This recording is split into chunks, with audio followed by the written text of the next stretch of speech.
요한복음 17장 20절부터 26절까지의 말씀 교독합니다. 20절 제가 먼저 읽습니다. 내가 비옵는 것은 이 사람들만 위함이 아니요 또 그들의 말로 말미암아 나를 믿는 사람들도 위함이니. 아버지여, 아버지께서 내 안에 내가 아버지 안에 있는 것 같이 그들도 다 하나가 되어 우리 안에 있게 하사 세상으로 아버지께서 나를 보내신 것을 믿게 하옵소서. 내게 주신 영광을 내가 그들에게 주었사오니 이는 우리가 하나가 된 것 같이 그들도 하나가 되게 하려 함이니이다.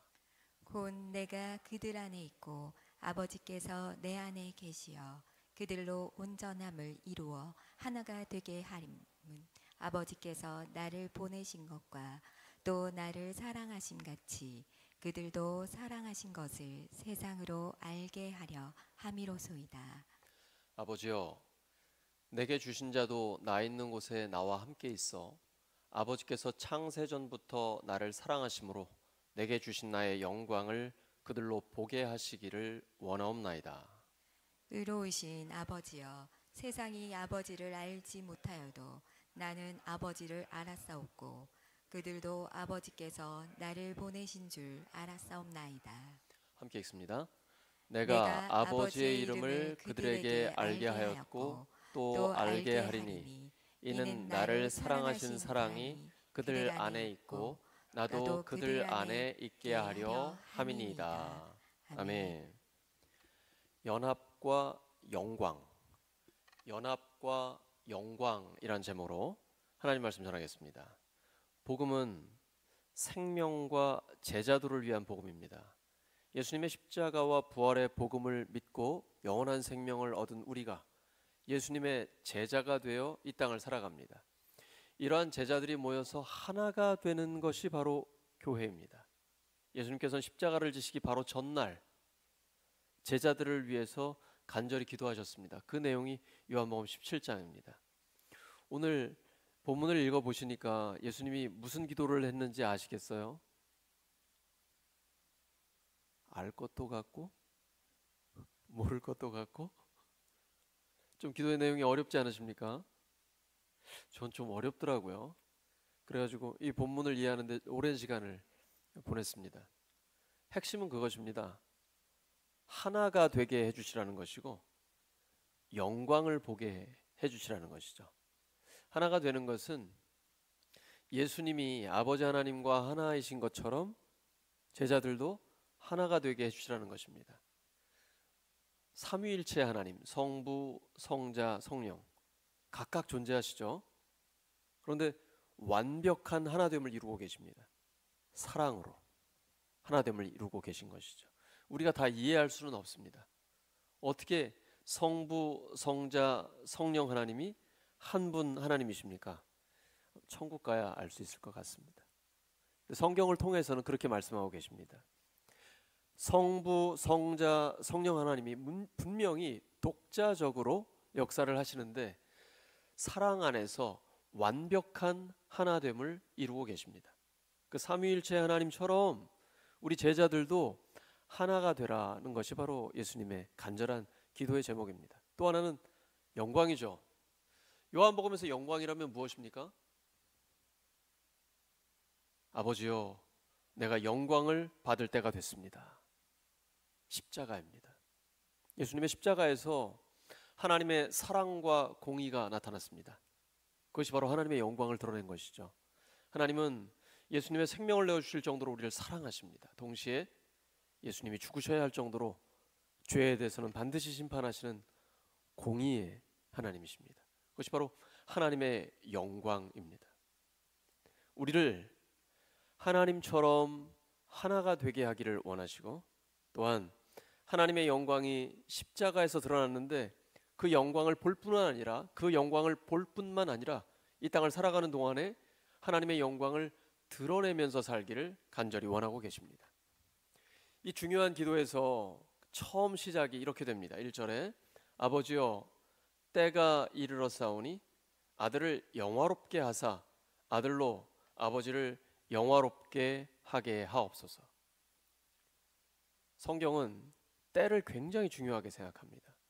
전도서에 보시면 심을 때가 있으면 거둘 때가 있다. 오늘 대표기도 하시면서 들판이 황금 들녘이 됐고 수많은 오곡백과가 열린다 하는데 사실 우리는 도시에 있으니까 볼 수가 없잖아요. 저는 그게 이미지로 이렇게 잡히거든요. 시골에 한 5년 이상 있었기 때문에 이 즈음 되면 굉장히 예뻐집니다. 아주 색깔도 다채로워지거든요. 그게 이제 하나님이 주시는 그 결실이죠. 때입니다. 근데 농부는 이 때를 알기 때문에 절대로 서두르는 법이 없습니다. 심어야 할 때는 심고요.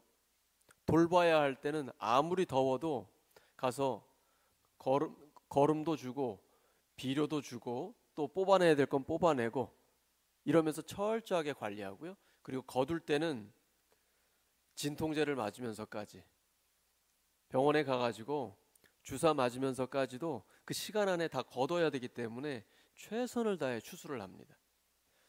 예수님은 이 농사를 정확하게 알고 계십니다. 그래서 심을 때와 거둘 때를 명확하게 알고 계신 것이죠. 우리도 마찬가지입니다. 신앙생활은 절대로 서둘러서는 안 됩니다. 빨리빨리 우리가 아주 빨리 하는 데는 세계 최고 아닙니까? 그러나 신앙생활은 조급해 하시면 안 됩니다. 심지어 주식 투자도 그러죠. 주식을 투자해 놓고 빨리 거두기를 원하는 사람은 망하기가 쉽죠. 통계에 의하면 보통 10년은 넘어야 큰 수익을 낼 수가 있습니다. 심지어 사회생활, 경제활동도 그런데 신앙생활은 어떻겠습니까? 사람이 무엇으로 심든지 그대로 거둡니다. 지금 심어야 할 때는 성실하게 하나님 앞에 심어야 합니다. 지금이 뭘 해야 될 때입니까? 예수님처럼 기도해야 할 때입니다. 금방 표 안 납니다. 날마다 눈 뜨면 하루 종일 기도하고 말씀에 집중해야 합니다. 하나님께서 기도할 때를 주시면 우리는 반드시 기도해야 합니다. 말씀을 붙들고 성실하게 날마다 기도해야 합니다. 근데 어느 때가 되면 하나님께서 놀라운 열매를 주시는 것입니다. 질적 축적이 양적인 팽창을 가져온다는 말이 있습니다. 지금은 질적으로 축적해야 할 시기입니다. 계속 기도를 쌓아야 하는 때입니다. 끊임없이 말씀을 먹어야 하는 때입니다. 음식을 좀 덜 드시더라도 말씀을 먼저 드셔야 합니다. 하나님의 말씀을 충분히 드셔서 넘쳐나야 됩니다. 요즘은 살 빼는데 우리가 최선을 다하는 그런 많은 분들이 계시지 않습니까? 그러니까 오히려 여러분 영적인 양식을 계속 드셔야 할 때입니다. 하나님의 말씀을 깊이 묵상하면서 과연 예수님이 십자가를 지시기 직전에 가장 중요한 기도를 하셨는데 그 핵심이 무엇인가? 라는 것입니다. 때를 분별하고 때에 맞게 순종하는 것입니다. 히브리서 11장을 보시면 전반부에는 예수 그리스도의 능력으로 악한 마귀를 멸하는 성도의 영광이 나옵니다. 근데 후반부에 보면 예수님의 십자가를 본받아 희생받는 하나님의 자녀들의 모습이 나옵니다. 때입니다. 예수님의 능력으로 악한 마귀의 세력을 무찌르는 영광과 승리의 때가 있는가 하면 십자가의 희생을 본받아 하나님의 뜻을 따라서 내가 희생의 본을 보여야 할 때도 있는 것입니다. 때에 맞는 말씀과 때에 맞는 순종이 우리에게 있어야 합니다. 그래야만 하나님의 승리가 우리에게 계속되는 것입니다. 세상에서 제일 무서운 사람이 누군지 아세요?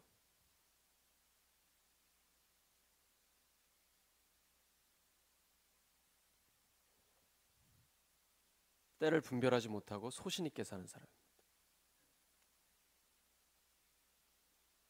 소신이 있는데 때를 분별하지 못하는 것입니다. 사도 바울이 예수님 만나기 전에 그랬습니다. 예수님 믿는 사람을 적극적으로 핍박하면서 다녔습니다. 그러니까 예수님 믿은 다음에는 이제 하나님의 때를 기다리면서 복음을 전하죠. 목숨을 걸고 복음을 전하게 됩니다. 성도는 소신 있게 사는 사람이 아니고 말씀으로 사는 사람입니다. 내 소신은 내려놓으셔야 됩니다. 하나님의 뜻이 중요합니다. 예수님은 17장에서 요한복음 17장에서 제자들이 하나가 돼서 예수님의 사역을 계속 감당하게 해주시라고 기도하고 계십니다. 그런데 그 기도의 내용 중에 10절에 보시면 내가 그들로 말미암아 영광을 받았다라고 말씀하십니다. 제자들이 지금 곧 어떻게 됩니까? 십자가 앞에서 모두 다 도망칩니다. 베드로는 예수님 저주하면서 부인합니다. 예수님 그걸 다 알고 계신데도 내가 제자들로 말미암아 영광을 받았다라고 말씀하십니다. 지금 현실을 보고 계신 게 아닙니다. 사도행전 2장에 성령께서 임하신 다음에 제자들의 변화를 미리 바라보고 계신 것입니다. 이것이 바라봄의 법칙입니다. 예수님은 현실에 매이지 않으십니다. 미래를 바라보고 소망을 선포하십니다. 이미 성령이 임하셨고 제자들이 변해서 하나님의 영광을 위해 놀랍게 쓰임받는 것을 보고 계신 것입니다. 그래서 이렇게 완료형으로 말씀하세요. 내가 제자들로 말미암아 영광을 받았나이다. 우리도 마찬가지입니다. 예수님처럼 사람들을 볼 때, 우리의 다음 세대들을 볼 때에 그들의 미래를 소망을 품고 바라보셔야 합니다. 아이들이 비록 말썽도 많이 부리고 예배 시간에 장난도 치고 어려움이 있을 수 있지만 그들의 미래를 바라보셔야 됩니다. 예수님의 제자들처럼 놀라운 변화가 그들에게 일어날 것이기 때문입니다. 우리의 자녀 손들도 마찬가지입니다. 현실을 보지 마십시오. 미래를 통해서 그들의 현실을 지금 볼 수 있는 소망의 눈을 가지시기 바랍니다. 막연한 낙관이 아닙니다. 하나님의 약속에 근거한 확실한 소망입니다. 동시에 현실을 직시하는 것, 이것이 바로 믿음입니다. 하나님은 그렇게 예수님의 기도를 들으셨고 예수님의 제자들을 변화시켜 주셨습니다. 하나님은 사람들을 통해 하나님의 영광을 드러내십니다. 이런 건물이나 눈에 보이는 것들 아닙니다. 예수님이 우리는 세상의 빛이라고 말씀하셨습니다. 나 자신에겐 빛이 없습니다. 하나님의 빛을 받아 빛을 발하는 것입니다. 하나님의 영광을 받아 그 영광을 세상 가운데 드러내는 것입니다. 오늘 예배 중에 하나님의 영광을 기대하시기 바랍니다.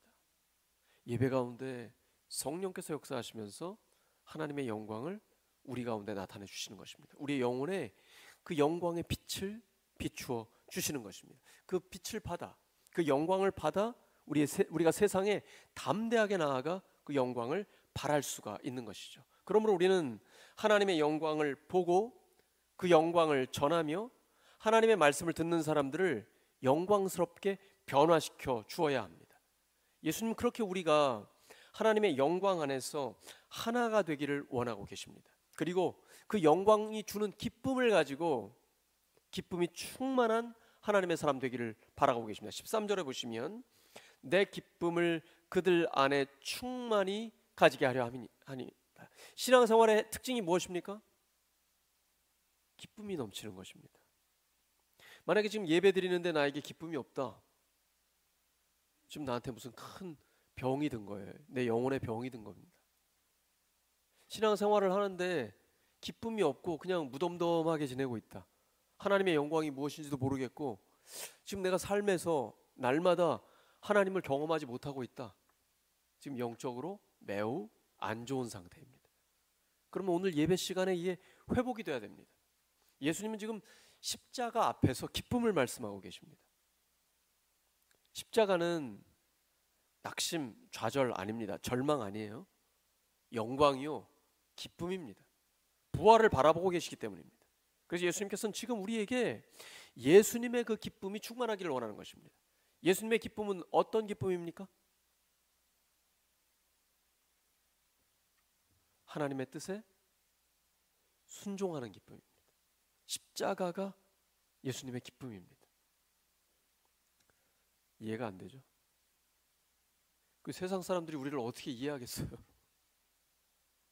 예수님께서 세상이 나를 미워하는 것처럼 예수님의 제자들도 미워하게 된다라고 말씀하십니다. 맞죠?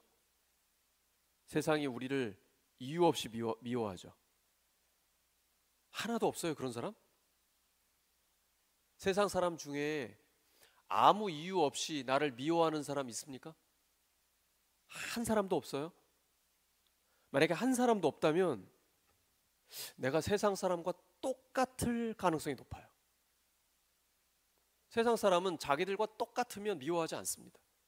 그럴 이유가 없어요. 다른 이유 없이 예수님을 믿는다는 그 이유 하나 때문에 나를 괜히 싫어합니다.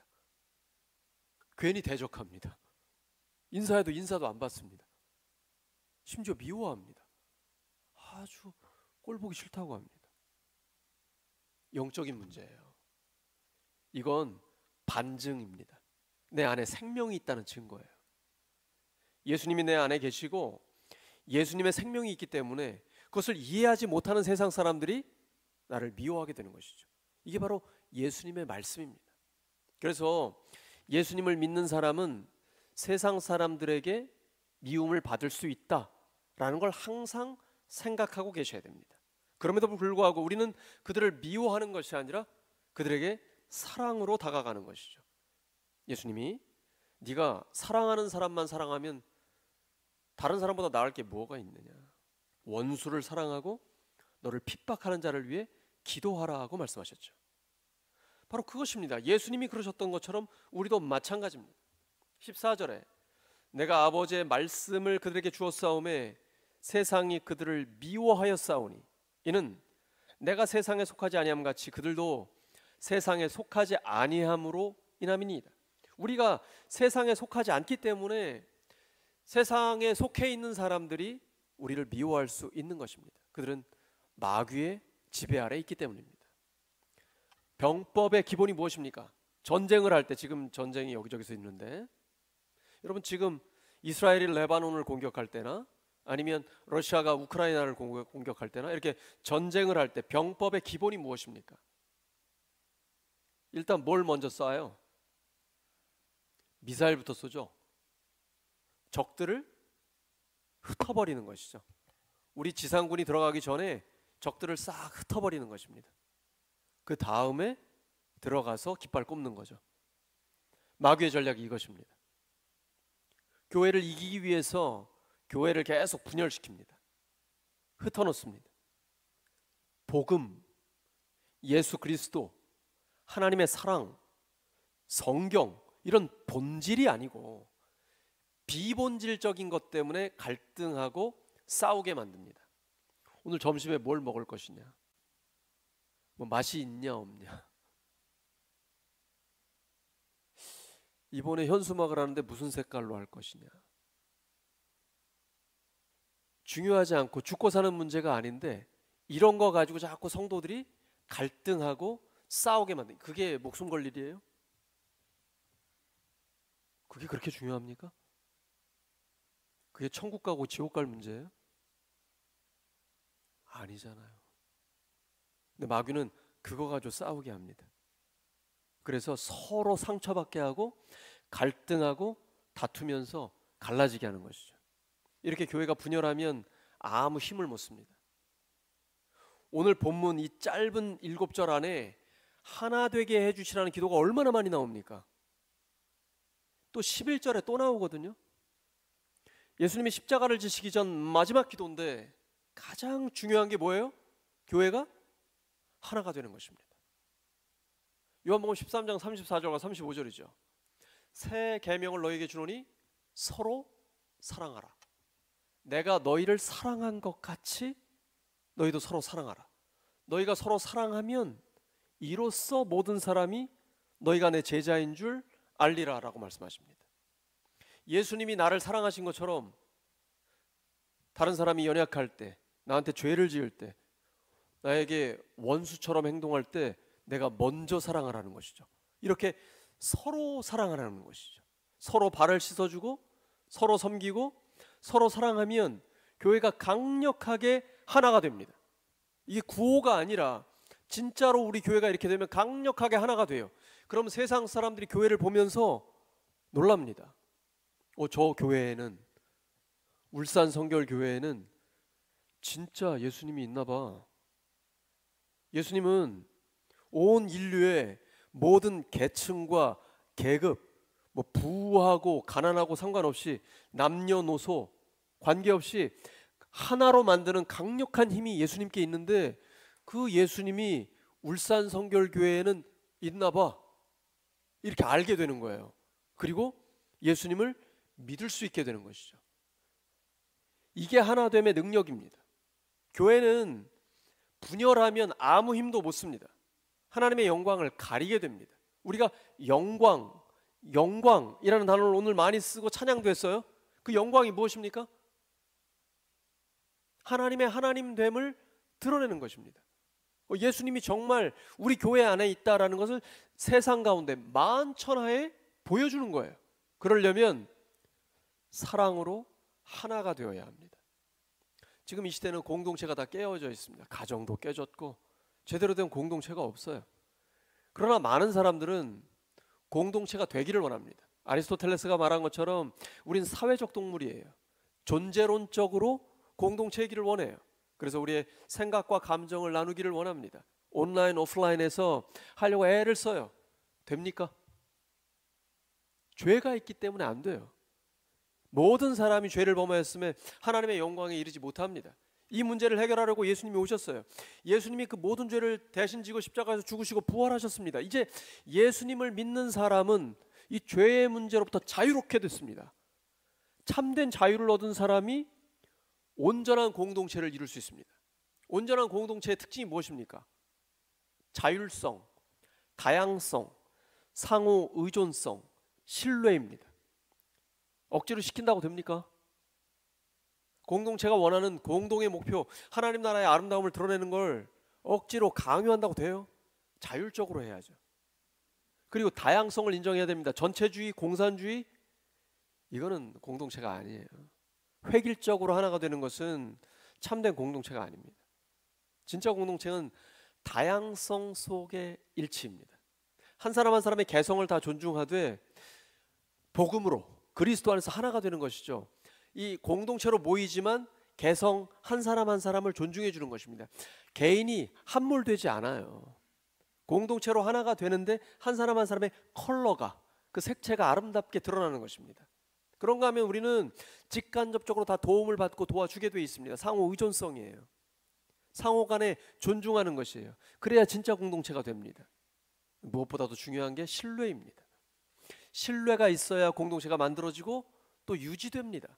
신뢰가 없는데 무슨 존중이 있고 거기에 의존할 수 있습니까? 서로 의존할 수 있습니까? 이런 공동체 진짜 가능할까요? 현대 사회에서 가능하겠습니까? 이렇게 극단적인 이기주의로 나가고 개인주의, 가족주의 점점 더 편협해지고 있는 이런 상황 가운데 이런 참된 공동체가, 이상적인 공동체가 이루어질 수 있겠습니까? 이루어질 수 있습니다. 어떤 공동체가 가장 이상적인 공동체일까요? 교회입니다. 교회. 교회는 죄의 문제가 해결이 됐기 때문이에요. 예수님을 닮고자 하는 사람들이 모였거든요. 예수님 믿고 자유롭게 세례받은 사람들이 함께 모여서 공동체를 이룹니다. 얼마나 다양한 사람들이 모입니까? 다 존중합니다. 하지만 다양성 속에 일치가 됩니다. 우리는 예수님, 복음, 하나님의 뜻, 선교, 이렇게 본질적인 부분에 있어서 하나가 됩니다. 그런가 하면 서로가 서로를 존중하고 서로가 서로를 의존하고 서로를 위해서 기도하는 하나됨을 이루게 됩니다. 뿐 아니라 마지막 신뢰입니다. 철저히 하나님을 신뢰하고 성도가 성도를 신뢰합니다. 한국교회 상황 어떻습니까? 외국에 나가도 마찬가지고 외국은 좀 더 심한 것 같아요. 한국교회 상황 하나 되어 있습니까? 이게 참 어려운 걸 많이 보게 됩니다. 오히려 교회 안에서 개인주의가 심화되고 가족 이기주의도 심해지고 굉장히 이기적인 상황이 되는 것을 많이 봅니다. 그리고 교회의 예배나 활동들은 그냥 종교 생활처럼 보여서 그냥 조용히 왔다가 사라지고, 하나님이 나는 간섭 안 하셨으면 좋겠습니다. 교회의 사람들이 나한테 관심 안 가졌으면 좋겠습니다. 이런 경우가 많이 있어요. 그래서 사실 현대 사회가 안고 있는 문제를 교회가 더 극명하게 보여주고 있다는 것을 우리가 보게 됩니다. 우리 교회는 달라야 되겠죠. 이게 바로 교회 예배와 목장에 있습니다. 이 소망이 여기에 있어요. 함께 예배드리고 성찬을 함께 참여하고 예수 그리스도의 이름으로 함께 세례를 받고 이렇게 강력한 하나됨을 교회는 이룰 수 있습니다. 또 하나 목장입니다. 목장은 이렇게 대그룹으로 모이는 것과는 또 다릅니다. 서로가 서로를 친밀하게 알아가고 교제할 수 있습니다. 이게 진짜 우리 시대의 희망입니다. 희망의 공동체는 교회 예배와 목장에 있는 것입니다. 이것을 통해 시대적인 대안을 우리는 제시해 줄 수 있습니다. 우리를 통해서 하나님이 원하시는 일이 바로 그것입니다. 예수님이 제자들을 이렇게 만들어 가지고 세상 가운데 보내는 이유가 있어요. 세상은 다 지금 분열되어 있거든요. 정치적으로 또 경제적으로 다 분열되어 있습니다. 그런데 예수님을 믿는 제자들이 세상 가운데 나가서 주도권을 잡고 그들을 하나 되게 하는데 쓰임 받을 수가 있는 것입니다. 이렇게 예수님의 뜻대로 순종하는 교회가 가장 강력한 교회입니다. 이건 그냥 쉽게 되는 게 아닙니다. 성령께서 하나 되게 하신 것을 힘써 지켜야 합니다. 힘을 써야 합니다. 그러지 않고는 안 됩니다. 이렇게 예수님을 제대로 믿고 있는 교회를 보면 세상은 예수님을 믿을 수 있게 됩니다. 세상이 왜 예수님을 믿어야 할까요? 멸망하지 않고 영생을 얻기 위해서입니다. 이러한 능력이 교회에 주어져 있습니다. 하나님은 교회를 통해서 영혼 구원의 일을 감당하기를 원하시는 것입니다. 이렇게 예수님 믿고 하나님의 자녀로서 능력 있게 쓰임 받다 보면 끊임없이 성령의 도우심을 구하게 됩니다. 내 능력으로 할 수가 없거든요. 성령의 충만함을 받아야만 가능합니다. 성령의 충만함을 받으면 어떤 변화가 나타납니까? 하나님 앞에 내가 얼마나 작은 자인지를 깨닫게 됩니다. 하나님의 은혜가 없이는 한순간도 살 수 없다는 것을 절실하게 깨닫게 됩니다. 이렇게 성령의 충만함을 받아 하나님 앞에 내가 지극히 작은 자라는 것을 깨닫게 되는 것이죠. 이런 사람은 다른 사람과 하나가 될 수 있습니다. 내가 누군데 교만한 사람은 다른 사람과 연합할 수가 없습니다. 그런데 성령의 충만함을 받아 정직해지고 겸손해지면 자연스럽게 다른 사람들과 하나가 되게 됩니다. 성령 충만한 사람의 특징이 있어요. 그 사람 곁에 가면 괜히 기분이 좋아집니다. 왜 그럴까요? 성령 충만한 사람은 자기를 낮추고 다른 사람을 높이는 재주가 있습니다. 이런 능력이 있어요. 그래서 괜히 그 사람과 함께 있으면 내 자존감이 높아져요. 그 사람과 함께 있으면 기분이 좋아져요. 이 성령 충만한 사람의 특징이거든요. 옆 사람 축복해 주시기 바랍니다. 난 당신이랑 같이 있으면 괜히 기분이 좋아집니다.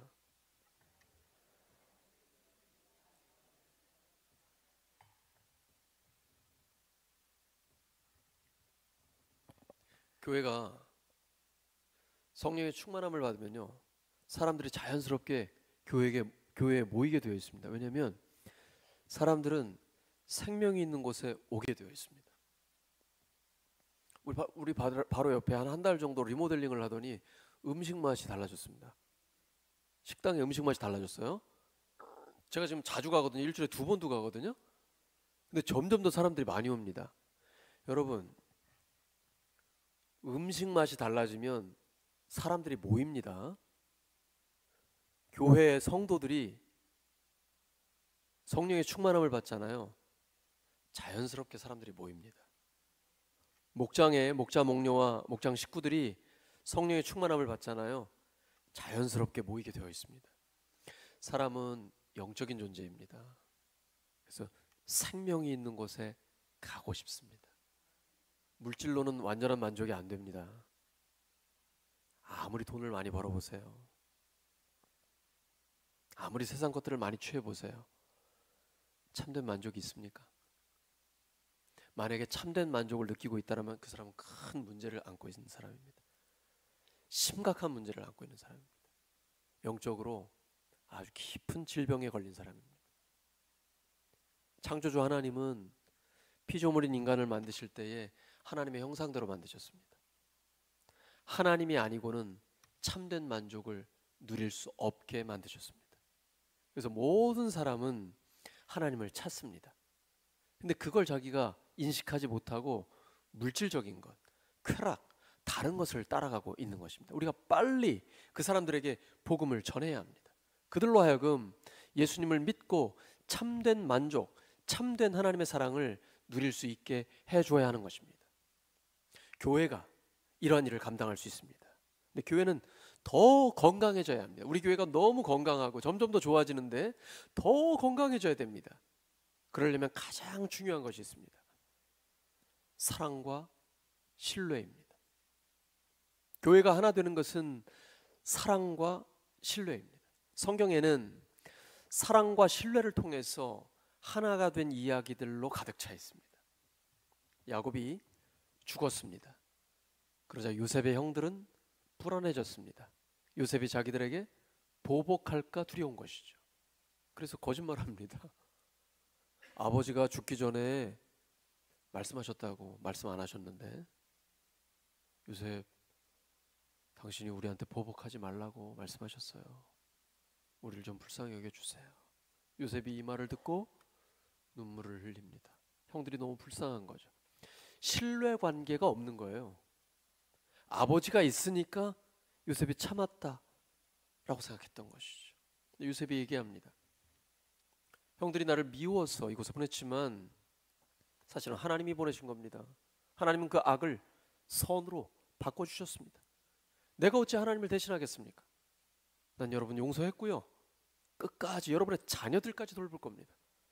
진짜 요셉은 죽을 때까지 보복하지 않았습니다. 진짜로 용서했고 진짜로 사랑했고 심지어 그들의 자녀들까지 돌보았습니다. 이 요셉의 사랑과 용서 때문에 공동체가 하나가 된 것이죠. 모세가 40년 광야 생활을 마치고 이집트로 돌아왔습니다.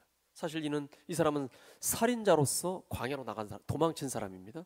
근데 40년 만에 불붙는 떨기나무 가운데서 하나님을 만나고 하나님의 보내심을 받아 사실 오고 싶지 않았는데 하나님이 함께 하신다는 약속을 붙들고 왔습니다.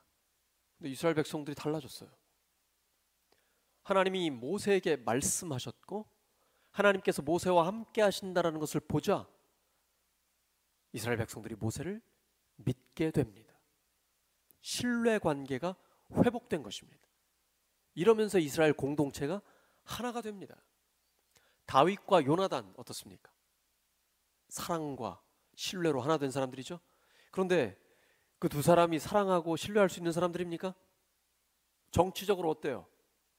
요나단 왕위를 계승할 수 있는 서열 1위입니다. 자기 아버지가 왕이에요.